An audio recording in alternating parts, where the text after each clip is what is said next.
The losing I was doing at Oklahoma State, I kept blaming it on the weight, not the drugs, not my actions. I kept blaming it on the weight cut. That's why I was losing, and I didn't know how to handle it. I was fully convinced that changing scenery was going to fix it. We heard that Chance was leaving Oklahoma State and was leaving the sport of wrestling. I think I went to Scott at that point and said, hey, we need to get this kid. And Scott sort of looked at me like, are you sure? And I was like, yeah, I think there's a lot of different reasons. As soon as the last days of classes were over in May at Oklahoma State, I got on a Greyhound bus and basically the clothes on my back and took a Greyhound to Lock Haven. Once he was released from Oklahoma State, it was already understood that he was coming here. We just then had to start working through the red tape. What does this mean? What's the next step? When does he show up? And I remember being on this Greyhound bus and I was definitely withdrawing off all kinds of stuff. Sick on this whole bus right there, and I just kept telling myself, I'm gonna get here, it's gonna be different. There really wasn't much expectations other than we knew, hey, this guy's one of the best wrestlers of all time. What state of mind is he gonna be when he gets to campus? We had some text messages going back and forth. The text was, the Eagle has landed.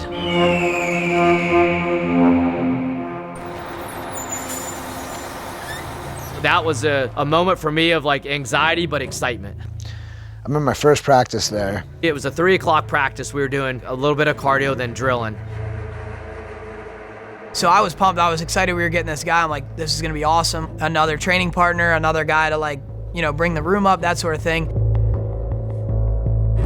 He showed up with a backpack, walked in the gym about 15 minutes late, and just looked like a shell of himself. I think he weighed 155 pounds, which was not like him. He's a guy that when he's eating and lifting, he's 180 pounds.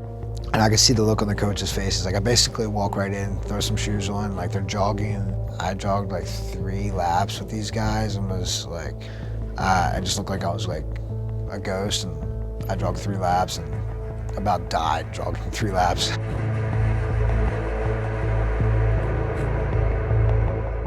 Right away when he first showed up, it was easy to tell that he wasn't in a good spot. He was lost. He was lost physically, he was lost mentally. I could see the look on everybody's face. Obviously Coach Moore's face, I could see the look on him like, whoa. It was sort of a shocking moment. Well, what did we get into here? Man, that first practice he showed up and I was like, this isn't the guy that I thought, Chance Marsteller was. The worry was, is this guy gonna be able to make it? Is he physically and mentally gonna be able to make it? When I first got there, Ronnie Perry, he was taking me down some and whatnot. I could barely make it through 2 minutes with him. We wrestled and I, beat the crap out of him for an hour straight. That began the Chance Marsteller era. He showed up and we began our training. I remember Chance coming in. We always did individual workouts. It was usually like 8 o'clock. He'd always come in at 8:03, 8:04, 8:05, 8:06, 8:07, never 8 o'clock. It's like, I don't know what's going on with him. Why is he always coming here at 8:03? And I'm a person that be here on time. And a couple times he just sat in the locker room. 8:03, he come rolling in. I go, what are we doing? And I said, I'm going to tell you what you're doing. I said, I'm going to tell you exactly what you're doing. You're afraid of authority. So you hate someone telling you that you have to be here at a certain time. He just looked at me and laughed. I said, I'm telling you, that's what it is. And then from that point on, he was here on time. To our surprise, the next day, he showed up. It was like a much improved version, just after one day. He was wrestling 3 times a day, and it was almost like every time he was at practice, you would see a little bit more color in his skin, a little bit more confidence. That was impressive to me because I've never seen a guy that could barely run across a gym. After 3 days, he was looking like a wrestler. The Lock Haven guys think we're finally vibing with me and stuff, and things are going good. He was on point, very respectful, working hard, and almost right away taking over the room and just picking the intensity up in the room. I could see what he looked like when he first got here, and then I could see what he looked like a couple months later. I'm like, oh heck, he's doing really good. He's doing well. Like, this is great. We're going in the right direction here. And then he starts to beat guys and he's winning. I think 2 weeks later is where, he went to University Nationals. He was able to make it to the finals, beat some really good guys, and lost to Imar. Looking forward to this one. We have two kind of crazy matches with Imar where he beats me in both of them. Kind of solid because I tanked out hard, but like they were pretty high flyer matches, scoring a lot of points. And now going feet to back. Wow. Marsteller, last ditch effort. Got a lace. 10. Like I'm like kind of back, you know, I'm wrestling good at least. Isaiah Martinez takes an awesome match 1, and the crowd loves what they just saw from both these guys. To have a guy representing our program with that name back in the state of Pennsylvania where he was born and bred and everybody knew him, and competing for us on the big stage, just the notoriety as Chance Marsteller's at Lock Haven, it was like, wow, this is really cool.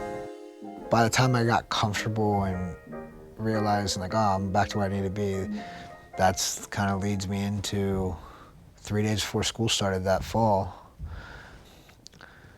I woke up in a jail cell.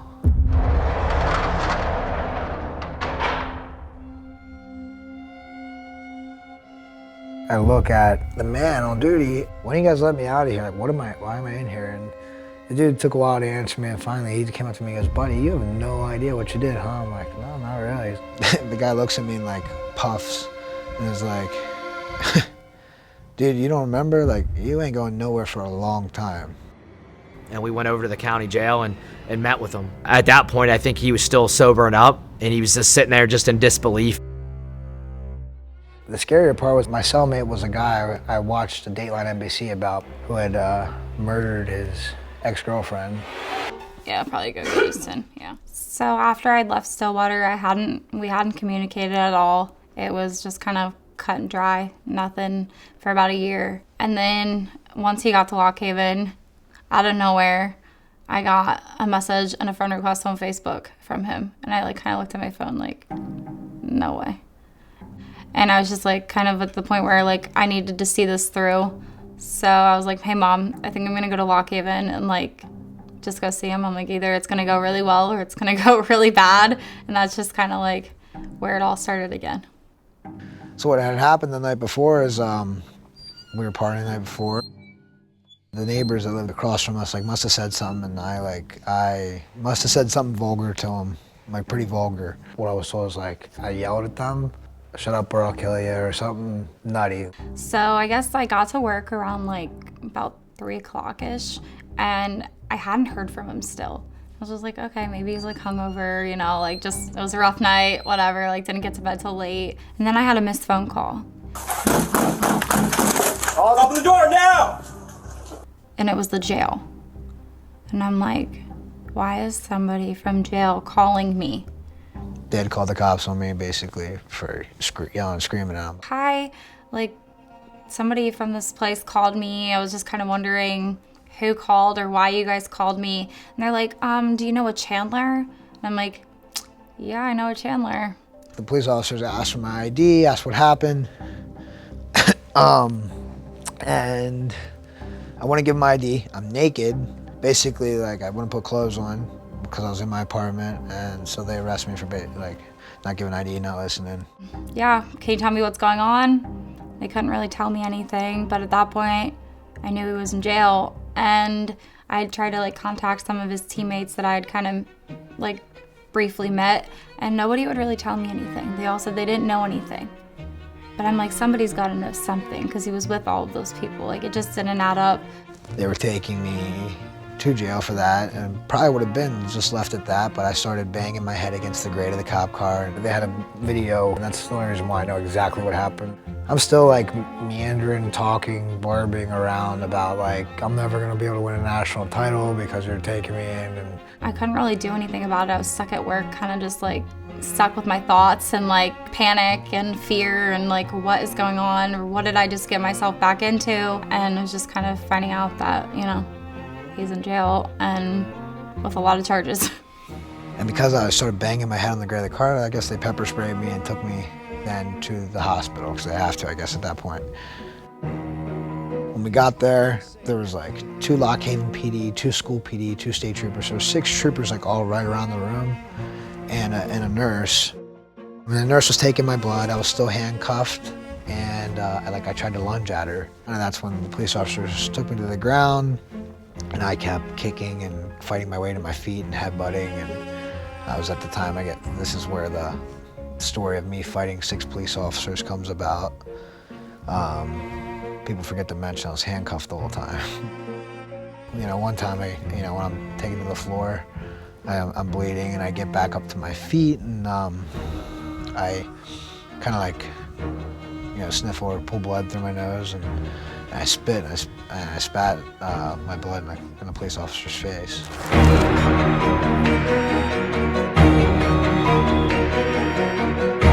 And I think that was the moment they were like, yeah, we're not giving you any more chances, dude, we're done. And so when I was getting arraigned, I find out they gave me 21 charges.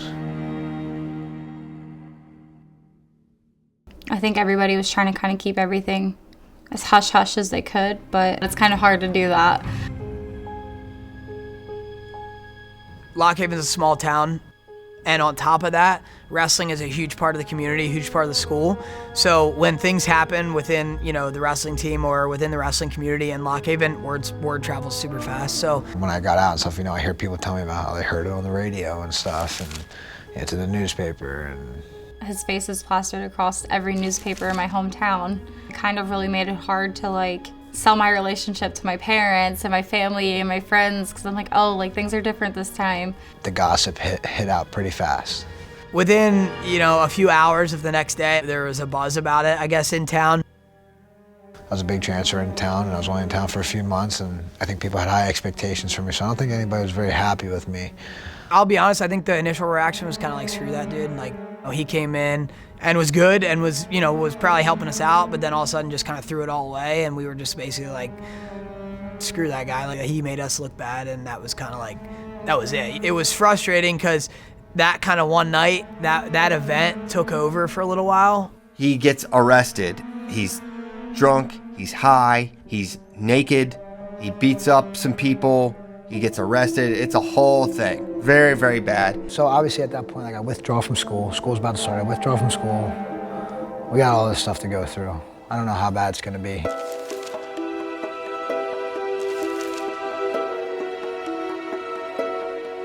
The conversations were simple. We're still gonna support you, but without you getting help and without you going into treatment, there's really no future here. Chance, you need to go to rehab. And I'm like, what are you guys talking about? I do not need to go to rehab, and I'm not going to rehab. I do not have a problem. Well, regardless if you want to go or not, this is how you're going to get through it. You need to do it. My only motivation to go to rehab at that point was to get out of trouble. He was really just saying what he was supposed to say. I was telling myself it was just one crazy night. And I just kind of was more naive to the problems for so long.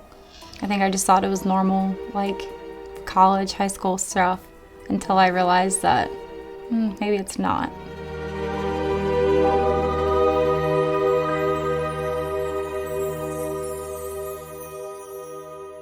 The 30 days is up in rehab, and that was enough, and I was lucky enough to get back into school, get my case down. That's where those original 7 years of probation came from, and it was strict. I don't mean to cut everybody off, but probation is waiting for us, so we better get over there. Just one last thing. What do you think he gains by going back to Lock Haven? I think it's been part of his process as far as recovery. A chance to show everyone why he went there and what he intended to accomplish initially. He has every intention of pursuing that now and starting out on the right foot. So at that point, I was up for a promotion at my work, and I decided that it was either I take the promotion or I put my 2 weeks in and I moved to Lock Haven. My head was saying take the promotion, and I think my heart was saying move to Lock Haven and make sure you see this through. So I get back into school, and Jen and we get an apartment up at Lock Haven, and things were good. After that whole incident happened, I guess I had heard that, he wants to get clean and he wants to work his way back to be on the team. This fly is up right now. We're sitting on my head for a while. He's by you now. I think he had kind of gotten his act cleaned up for the most part. And a lot of people counted him out. I think he needed some people like us to believe in him. Great anticipation. Lock Haven fans, their first chance to see Chance Marsteller. Even when he did return, there was a lot of questions. All the exposure, all the buildup. It's like, when is he going to put a singlet on? When can we reap some of the rewards of him not only scoring points, competing for us, but people saying Chance Marsteller wrestles for Lock Haven University. I mean, that was a big deal. Growing up in Pennsylvania and knowing his status and trying to build a program, that was a big deal for us, is the day that happened. This is the moment Lock Haven fans have been waiting for ever since they found out Chance Marsteller would be eligible first semester. There's a lot of build-up to him competing, and it happened, against Rutgers in a big duel. The guy who was on his lowest of his lows and found a way, found a path, won over the community, won over, his wrestling family. The fans have come out in droves, and they are still streaming in. We always knew if Chance Marsteller was at Lock Haven, there's going to be a lot more fans. The crowd's going to be bigger. And you said it, Marsteller has been through so much, but through it all, he has not lost the ability as a quick takedown in a 2-0 lead. We were able to knock off a top 12 program. Our room got better. The level came up just by him being here. Just his presence alone, they call it the rise. It's because he was here. The whole team got better.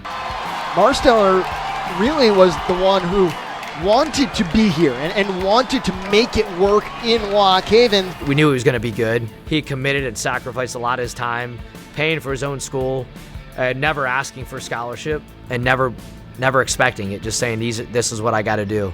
In order for his journey to have a sense of completion, that he had to make his Lock Haven experience right. That's when things really started to move in the right direction as we got that season started. I got back into school. I had a 4.0. Jen became pregnant with Cannon. I made the senior world team trials and placed, won university nationals. That all happened while I was clean sober for I made it a little bit. I made it maybe 6 months or so. For me, that was a long time. Yeah, after he started wrestling for us, keep in mind this whole time he's on probation. He knew that if he messed up, that he was going to spend some time in jail. And then my back started hurting again, and I started going, well, I think I can figure the system out, just like any good drug addict. Because I had to get drug tested every week, and this is kind of the stage of call it the 5 and 2. The 5 and 2 was basically I would use for 5 days, I would get high for 5 days on oxys or opioids. The only reason I was doing this drug compared to any other drugs because I knew I could get it out of my system in 48 hours, 2 days. It was a sketchy lifestyle. Ronnie Perry saw it because he kind of called me out on it. He had called me out once or twice in college, always going why are your eyes pin dropped? I just told him dude, I know you're doing something. So he had to get good at hiding it the best he could. For him, every time he got in trouble, he found a new way to continue the two things he wanted, which was one, using the drugs, and the second was also wrestling. And what he did was he found ways to be able to fool more people. As far as Chance hiding things, I'll be honest with you, he was great at it. I think I was probably naive to the situation. Now you look back at it and you're like, yeah, maybe there was some other stuff going on that, he was hiding very well. I think when you have a guy who's a superstar in your program, you don't want to make him mad, right? You don't want to piss him off and call him out if it's not true. Those 2 days a week, I was always looking over my shoulder and miserable until I passed that test. The whole week would revolve around that. He's on probation. What would happen if he would fail? There's jail time. Big time trouble for Marsteller if Wick can convert here. He doesn't want to go across his own back, but he's going to. Wow! Look at here, he made 10 yes, and he got the fuck. Marsteller's on you, don't spill any on you, Mr. Kit and Tagliata. Wow! When I got third at Nationals in Pittsburgh my senior year, I got pinned in the quarters, and I truly feel even though I was using, I feel I was probably in the best shape of my life. I was the most jacked I'd probably been, the cleanest I've ever eaten. At the time, I was doing everything on point. My body felt good. I felt I saw it in my complexion, And I got in a weird scramble with Wick right away, Evan Wick right away, and got pinned in the quarterfinals. Came back and beat him for third, but all I remember is walking off that mat in Pittsburgh after the quarters, and it was God just going, you don't deserve it, buddy. What you're doing in the dark just came to light. I'm gonna let you get really close to your goals, but you're not allowed to have them. No one expected him to get pinned, by Wick, but he was able to come back and beat Wick for third and fourth, and just getting the standing ovation. People knowing that was an accomplishment upon an accomplishment. It changed people's perspective of Chance. And there's still a lot of skeptics out there as well. So can Chance, is this real? Can Chance continue this? And that began the second chapter of what's next for Chance Marsteller. Chance, when you came out of high school, they were calling you the next Kerry Collat, I believe. Could you talk about that undue pressure and how you dealt with it? And are you more proud of yourself as a person than as a wrestler through all what you've gone through? Yeah, I'm definitely. I've said it multiple times now. I've redefined myself over the past 2 years. You can ask Kerry, you can ask my mom, dad. Like I've said it since I was a kid. I don't want to be the second Kerry Collat. I want to be the first Chance Marsteller. Definitely think I did that. I don't think a lot of people want to take the route I did. Leaving the NCAA championships and seeing him, take third, and I thought that the next move was, a formidable RTC to then train for world and Olympic titles, and that was it. As college was ending, I set up a plan, to join an RTC, and we took a couple visits to a couple different places, and I made a family decision based on my addiction. I, at the time, thought it was the best fit for our family, and quickly learned that it was the worst fit.